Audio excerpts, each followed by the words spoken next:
I did not join Neolife because I was lazy. I joined because I was tired. Tired of waiting. Tired of explaining my life to people. Tired of being described with that dangerous word people use when nothing is working yet: potential. Potential sounds encouraging, but it does not pay bills. I had responsibilities. Real responsibilities. Family responsibilities that do not listen to motivational quotes or respect vision boards. Money was not stable. Bills were very faithful. So when opportunity finally showed its face, I did not interrogate it. I welcomed it like a long-lost relative. The person who introduced me to Neolife was not a stranger. We had history. Years before that time, she worked as a staff in an office.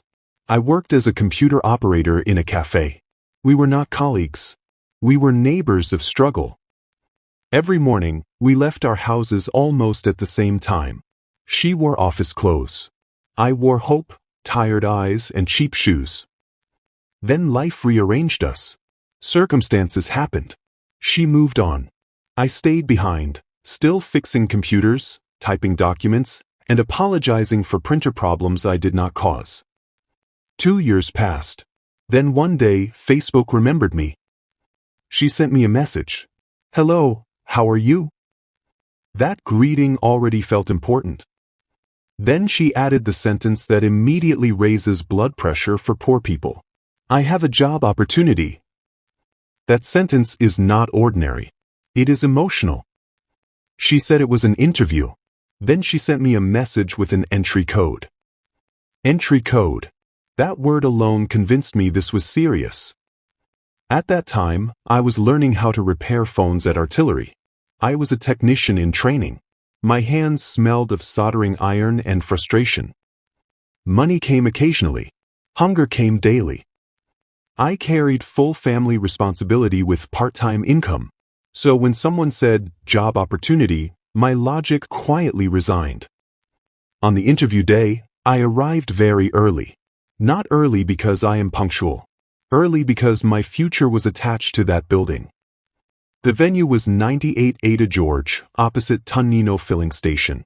A long, 2-story building complex. From outside, it already looked like destiny. I was ushered upstairs, all the way to the last floor. When I entered the hall, I saw people. Many people. Different ages. Different backgrounds. Same hope. Over 100 of us sat there waiting. Different speakers came out one after another. They said they were explaining company core values. Everyone spoke confidently. Everyone sounded successful. Everyone looked like they had escaped poverty recently. The lecture was smooth. It was well delivered. It was dangerous. Then she entered. The hall stood up, clapping, standing ovation. She walked in with an entourage. Confidence followed her like perfume. She began speaking at 12 noon. She stopped at 4 p.m. For solid hours. No break. No food. No mercy. By the time she finished, even my hunger was listening. Then she said something that permanently rearranged my thinking. She said she could only select 10 people. Out of over 100, maybe 150 people. Silence filled the hall.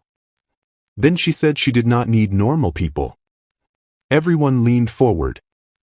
She said normal people do normal things and get normal results, but crazy people do crazy things to get crazy results. At that moment, being crazy sounded reasonable. I was already suffering, so crazy did not look too expensive. Then she dropped the final sentence. The form is 15,000 naira. The atmosphere changed instantly. Some people stood up quietly and left. Some rushed out like the building suddenly caught fire. I stayed seated, not because I had the money, but because hope does not know how to stand up and leave. I rushed home that day and spoke with confidence. I told my sister that I had found a job that would save this family. I said it only required 15,000 naira. She looked at me. She believed me. That is how belief releases money. She gave me the money. The next day, I returned proudly. Induction started immediately. more clapping, more motivation, more promises. Then another payment was mentioned. My brain refused to calculate. The money I was told I would make within a few months was louder than the money being requested immediately. From that point onward, something changed inside me. Within 1 month, every sentence from my mouth was backed with a motivational quote. I could no longer speak normal English. Every conversation was about vision. Every thought was about mindset. Reality became the enemy. One instruction was repeated aggressively. Dress well. They backed it with a quote. You will be addressed the way you are dressed. Everybody nodded. I nodded too, although hunger was still addressing me regularly. But belief pushed me into obedience. I went to Mile 1 Market because that was where my budget lived. I asked for a suit. The man disappeared behind his shop and returned with history. That suit had lived. Not fashion history. World history. I wore it and looked in the mirror. What I saw was not success. I saw a confused human being wearing a retired coat. The jacket was long. The shoulders were ambitious. The sleeves were undecided. Still, I convinced myself it was vision. At home, I adjusted the suit many times. I stitched. I cut. I pulled. Every correction created another problem. When one side behaved, the other rebelled. Eventually, I accepted the truth. I looked like a cricket. Not an ordinary cricket. A motivated cricket. A serious cricket. A cricket attending leadership meetings. People still told me I looked sharp. Truth was flexible in that business. Then came another instruction. Starve your distractions and feed your focus. That sentence destroyed my 3-year relationship. Love suddenly became a distraction. I started speaking like a motivational book. This relationship does not align with my vision. She asked which vision. I changed the subject. I walked away. Not because I was disciplined, but because hunger makes people brave in foolish ways. They said success requires movement. They did not define the distance.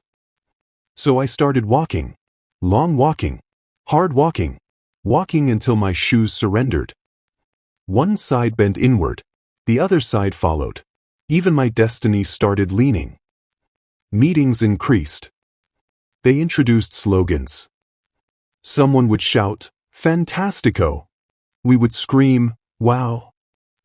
They would shout, "I'm alive." We would shout, "I'm awake." We were alive. We were awake. We were hungry. Everything was backed by quotes from a book called Business of the 21st Century. If you asked about money, they gave you a quote. If you asked about rent, they gave you a quote. If you asked about food, they gave you a quote.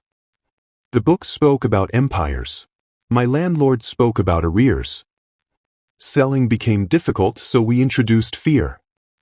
Medical fear. We used a machine called the quantum resonance magnetic analyzer. The name alone could cause panic. People placed their hand on it. 5 minutes later, they were almost dead. Too much fried food. Too much canned food. Too much carbohydrate. Prostate infection. Everybody had everything. Even women reacted to prostate results. We would shake our heads and say, "This is serious." Then we opened the supplements. Ironically, we were warning people about food. Meanwhile, we were eating nothing. Eventually, my body protested. Ulcer nearly finished me. I was hospitalized. Even on the hospital bed, my mind was still attending meetings. Still thinking growth. Still thinking recruitment. One day, I stood in front of the mirror. Cricket suit. Hungry body. No airtime. Unpaid rent. Broken relationships. And I laughed. Not because it was funny, but because it finally made sense. I had starved real life and fed quotations. Leaving did not make me rich, but my shoes healed. My jacket rested. My mind returned. Today, when someone tells me to leave my comfort zone, I ask them one simple question. Where are you standing? Because I left mine once. All I found was long walking, loud motivation, tight jackets, and hunger holding a microphone. At least now my shoes are straight, my jacket fits, and my focus eats 3 times a day.